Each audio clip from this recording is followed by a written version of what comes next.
Las consolas, unas máquinas pequeñas que actualmente contienen varios componentes que le dan funcionamiento. Ciertamente una maravilla de la tecnología, una muestra del ingenio humano. Pero ¿cómo empezó este show? Una pregunta que espero que te hayas hecho, porque si no, no podríamos estar jugando grandes títulos como Concord, Gollum, Escuadrón Suicida, Skull and Bones. Ya serio, gracias al avance de la tecnología ya en general nos ha dado más juegos interesantes. Gracias a eso hemos dado varios saltos mejorando el rendimiento de los títulos y lo más interesante, se ve mejor y en algunos casos se ve mucho mejor que la vida real. Así que vamos con la pinche intro.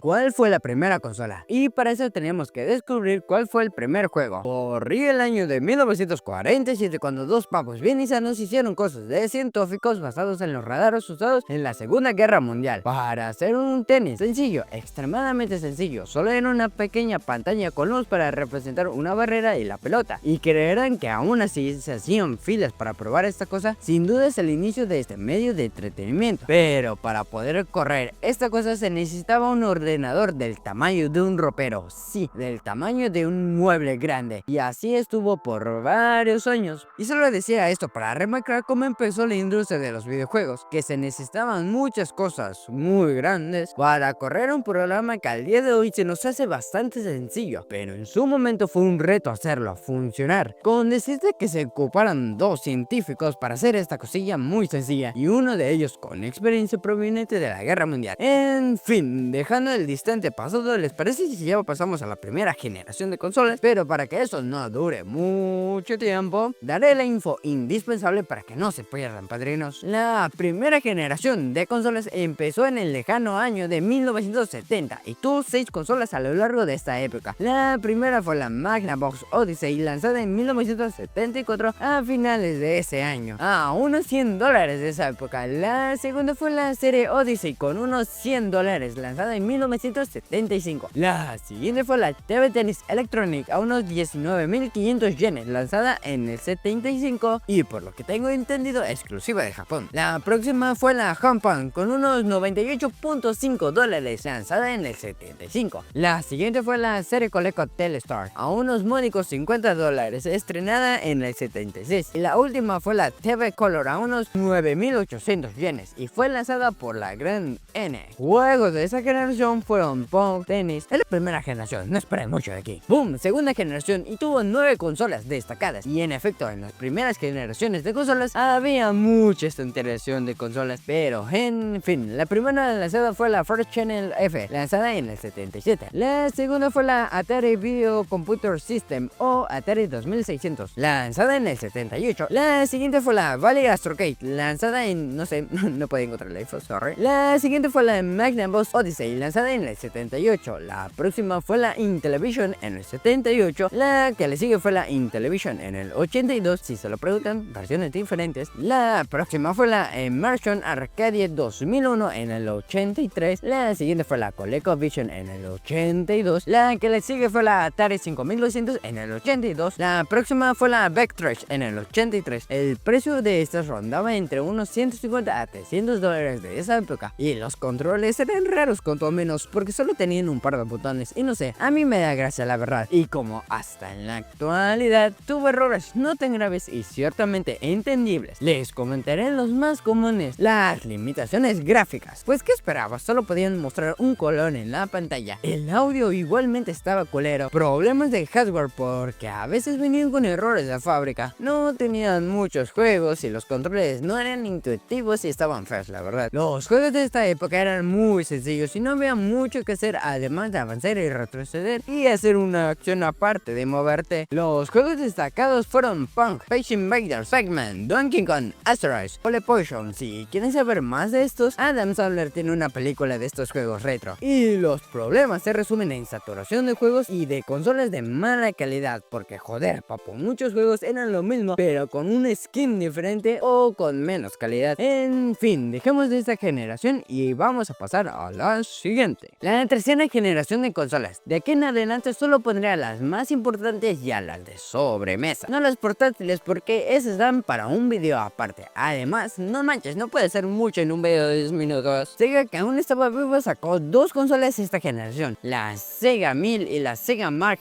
III, lanzadas en el 83 y 86 respectivamente. Nintendo sacó la famosísima Famicom NES en el 83. Atari sacó la Atari 7800 en el 86. Sus costos varían de 180 a 200 dólares. Los controles eran cuadrados por motivos que no entiendo del todo, la neta. Y en esta generación nacieron varias IPs famosas que siguen vivas a día de hoy, como Super Mario Bros., The Legend of Zelda, Matrix, Castlevania, Mega Man, Final Fantasy, Punch Out, Dragon Quest. Sin duda es una gran generación para los videojuegos, ya que en general salieron grandes IPs, juegos que ciertamente marcaron a muchas personas que a día de hoy siguen siendo apreciados, ya que se volvieron ciertamente atemporales. Pero no todo es miel sobre hojuelas, y volvamos a ser viejas criticonas. Los problemas, la desconfianza del consumidor por la crisis del 83 hizo que muchas personas no tuvieran mucha esperanza a la tercera generación. Malos juegos poco innovadores o de mala calidad, y esto súmale que se volvieron políticos. Sí, en efecto, prometieron cosas que nunca cumplieron, haciendo que el consumidor desconfíe más de la industria. En resumen, pinche desmadre que se armó en esta generación, la verdad. En fin, despidámonos de una gran generación y pasamos a la siguiente. Hey, si estás aquí te debe de estar gustando el video, así que dame un like, comenta, no seas cola bebé de luz. También suscríbete y activa la campanita. Los videos se quedarán para el viernes. Sin más que decir, continuamos. La cuarta generación de consolas fue igualmente de caótica que las anteriores, pero sin más les presento a las consolas de esta generación: Mega Drive, Sega Genesis, Super Famicom, Super Nintendo Entertainment System, Neo Geo. Solo pongo tres porque ya saben, fueron las más relevantes y las que siguen en el subconsciente de las personas. Los controles ya eran más cómodos, entre muchas comillas, menos el control de la Neo Geo, pinche rectángulo culero. Generación que duró de 1987 al 1991. Aunque se seguían utilizando cartuchos, hubo algunas consolas que ya consideraban usar un disco, pero en fin. A esta generación no le faltaron buenos títulos, como lo sería el Super Mario World, The Legend of Zelda Link to the Past, Chrono Trigger, Sonic the Hedgehog, Donkey Kong Country, Street Fighter, Final Fantasy VI y el poderosísimo Mortal Kombat. Sin duda buenos juegos que yo no disfruté en su momento. Recuerdo ir a la tienda y jugarlos en las maquinitas. Sin duda buenos tiempos. Pero momento de tirar veneno. Imagina a tus tíos peleando por los terrenos. Sí, esos eran Nintendo Sega en esos tiempos. Y como estas consolas venían pesadas, se volvió difícil elegir una consola porque eran caras, joder. Sumando que al interés aumentó y básicamente había escasez del producto, pero las limitaciones técnicas no se quedaron atrás. Pero pues eso es pan de todas las generaciones. Pero al igual que salieron juegos God, también salieron mojones. Pero en fin, aquí le dejamos, y esta sería la primera parte porque la siguiente generación se viene, y no a mi cara, se viene más pesada porque entra el desmadre de Sony contra Nintendo, bitches. Y una de las compañías dejaron de producir consolas. Pero dime, ¿cuál es tu opinión? Si tuvo un error, no dudes en decirme en los comentarios y dame tu opinión de los orígenes de la industria que tanto amamos y odiamos a la vez. Pero sin más, yo me despido, sin antes varias cosas. Bien, Dan, escuchen y estén atentos a Kevin Carl porque ya sacó rolitas este mes y yo mero se viene el nuevo álbum relleno duro y puro, joder. Y por último, pero no menos importante, una bomba yucateca. Cuando vayas a Tulum, nunca nades boca abajo porque hay un tiburón que te puede comer lo de abajo. Bomba.